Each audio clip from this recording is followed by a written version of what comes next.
calls for compensation for the children of notorious cult The Family, whose childhood was marred by daily abuse. Tonight, its former guru lies on her deathbed. Despite the efforts of police, she was never held accountable for the pain she inflicted on the children of the sinister sect. I love children.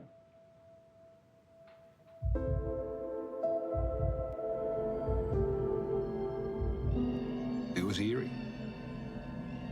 This was where some of the worst crimes were committed, allegedly, against the children. No kid should ever have to put up with what we did. This is the moment of rebirth upon a new planet. Allegations of child theft at birth, the administration of a drug, LSD, to children. You start to think, I can't walk away from this. She is a sociopathic monster. They called themselves The Family, but this was no ordinary family. We weren't allowed to be children. We were designed kids. Their motto, unseen, unheard, unknown.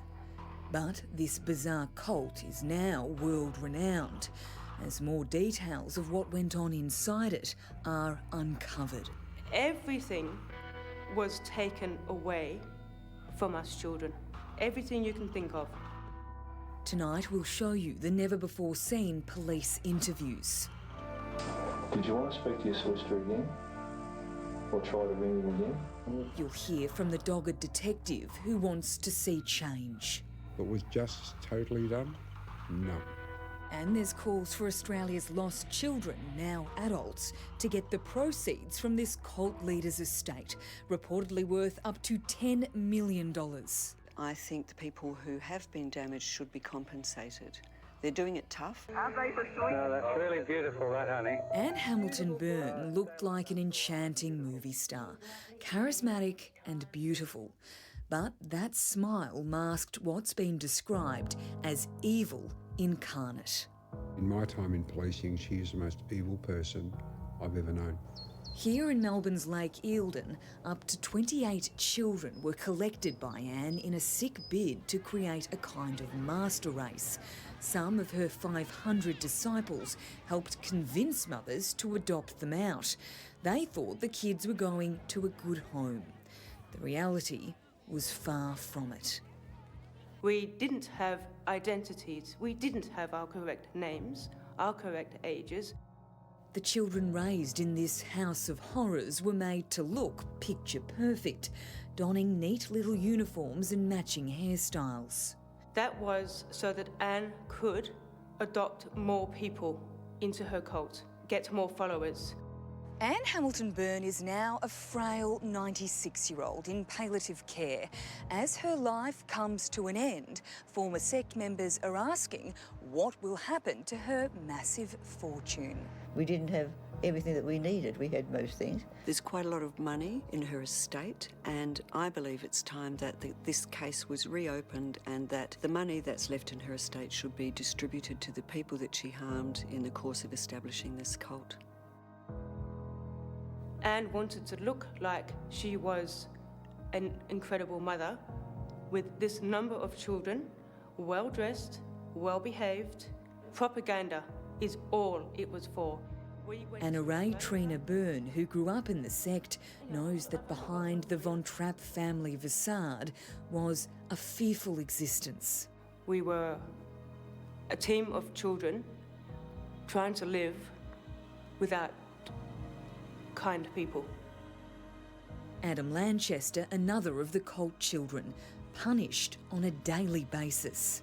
Beltings, no food. Auntie Anne and my mum Elizabeth Whittaker held my hands and burnt it with a cigarette lighter in front of all the other kids. Living in Lake Eildon, what was that like for you? Hell.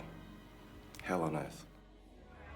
Anne would recruit mostly suburban housewives and some of society's highest flyers.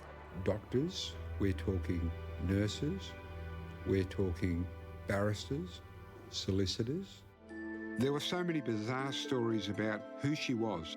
We had to drill down and get the facts. A new documentary called The Family, filmed over 3 years, is revealing new case details.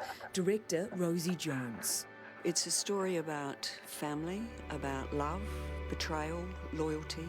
I was in the sector from 1971 until September 1985. The film includes police interviews with the children shortly after they escaped, as well as cult members. Dan came across and said to me, it's time that you got married and had a child. How long after you've been initiated was this? Only for a couple of days. So this is basically about 10 days after you after you first met her. Yeah, I didn't have time to think. I had been taught that police and other outsiders would hurt us, and that men would want to rape us. This is Leanne Crease today. We didn't have a childhood, so we were abused every day. I don't call that childhood. She spent 16 long years living under Anne's reign and was the first to escape. I was given LSD when I was 14. It was a form of what in the sect as a whole was called going through. It was when we became supposedly initiated into the inner sanctum. I believed in them and something had to be done. Anne had to be stopped. Former police officer Lex DeMann headed Operation Forest, the task force commissioned to investigate the family. He says the drug LSD was an essential ingredient for this cult. And when they were administered the LSD at night and the room was dark, Anne would appear at the doorway with a bright light behind her, with, would you believe, dry ice in a bucket behind her.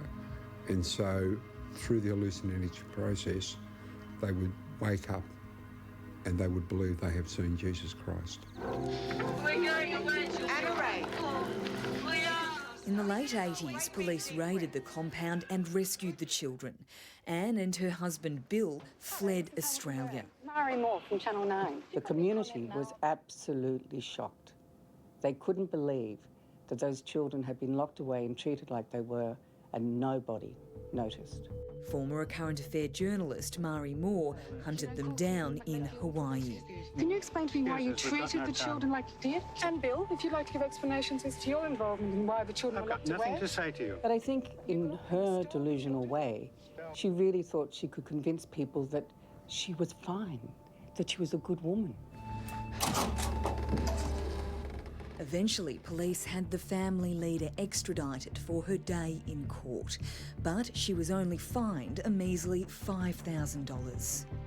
We've got to be very conscious and on our guard always to make sure that this type of behaviour is never allowed to occur again. We are doing well under the circumstances, but I will argue that we are all struggling. And those scars do live within you forever. I'm in awe of the resilience that they've shown through what they've gone through. Hello, how are you? Recently, a huge moment for Adam as he reconnected for the first time with his blood relatives. They're my everything at the moment. Slowly, we're really bonding as a family, as a family should be.